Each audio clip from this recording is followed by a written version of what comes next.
बच्चों, आज हम लोग एक्सरसाइज 7.2 के क्वेश्चन नंबर 5 को डिस्कस करने जा रहे हैं। क्वेश्चन कहता है कि वह अनुपात ज्ञात कीजिए जिसमें बिंदुओं A जिसका निर्देशांक है 1-5 और B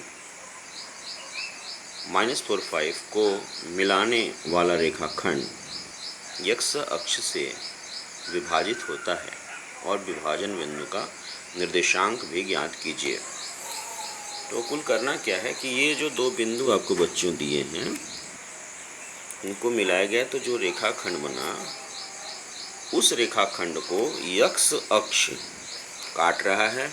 तो आपको पता करना है कि x अक्ष उसको किस अनुपात में विभाजित कर रहा है। तो आइए इसको देखते हैं कैसे करेंगे। ये बच्चों है हमारा 1-5, पहला वाला निर्देशांक 1-5, ये 1 है मान लीजिए, मूल बिंदु से इधर ये 1 और ये -5, ये 1-5 और इधर ये हो गया -4-5, ये -4-5 है। इनको मिलाने वाला रेखाखंड है, ये हमारा x अक्ष है। तो x अक्ष इस रेखाखंड को इस बिंदु पर काट रहा है। आपको पता करना है कि ये बिंदु इस रेखाखंड को किस अनुपात में विभाजित कर रहा है। तो मान लिया कि ये बिंदु इस रेखाखंड को m संबंधी n के अनुपात में बांट रहा है, यानी AP/PB ये m/n के बराबर है।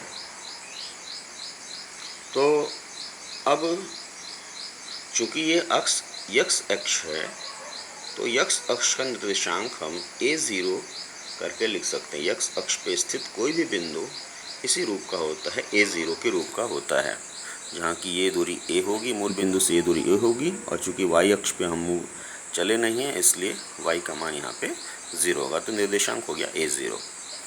बच्चों, इसके पहले वाले वीडियो हमने बताया था कि जब भी हम अनुपात निकालते हैं तो अनुपात निकालने के लिए हमको जो भुज और कोटि दो निर्देशांक है उसमें से कोई भी एक पता चल जाए तो हम निर्देशांक ये अनुपात निकाल सकते हैं।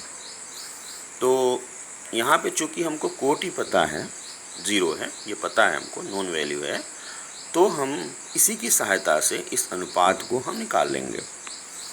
तो हम इसको लेके चलते हैं। तो 0 बराबर तो यहाँ पे सेक्शन फॉर्मूला लगाएंगे n, चूँकि यहाँ पे y ले रहे हैं तो इन दोनों जगहों से भी y को लिया जाएगा। तो n × 5 तिर्यक गुणा कर किया जाता है, बताया था मैंने, n × 5 plus m × -5, n × 5 plus m × -5, ये देखिए n × 5 plus m × -5 upon m plus n। अब ये हमारे पास रिजल्ट आ गया। तो m प्लस n को हमने इधर मल्टीप्लाई किया तो 0 हो गया।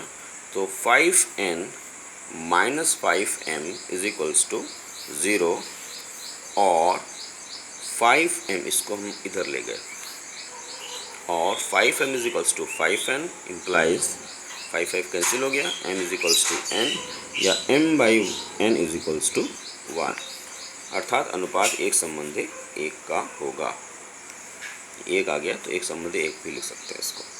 अच्छा, दूसरी चीज़ अब कहता है कि इसका निर्देशांक निकालिए, इस पूरे का निर्देशांक। तो a तो 0 पता ही है, 1 पता कर लेते हैं।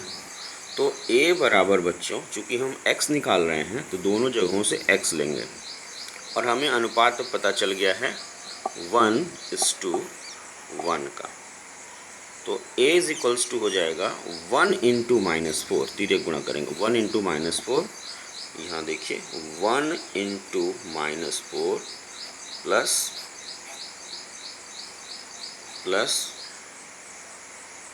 1 × 1, x यहाँ से लिया 1 × 1 अपॉन 1 + 1 यानी 2, m + n होता है तो 1 + 1 = 2। तो a बराबर हो गया बच्चों -4 प्लस 1/2, यानी ये बराबर हो गया -3/2। तो हमें इसका निर्देशांक पता चल गया -3/2, 0। यानी इन बिंदुओं को मिलाने वाला जो रेखाखंड होगा वो x अक्ष के द्वारा -3/2 0 पर जाकर विभाजित होगा। और किस अनुपात में विभाजित होगा? 1:1 के।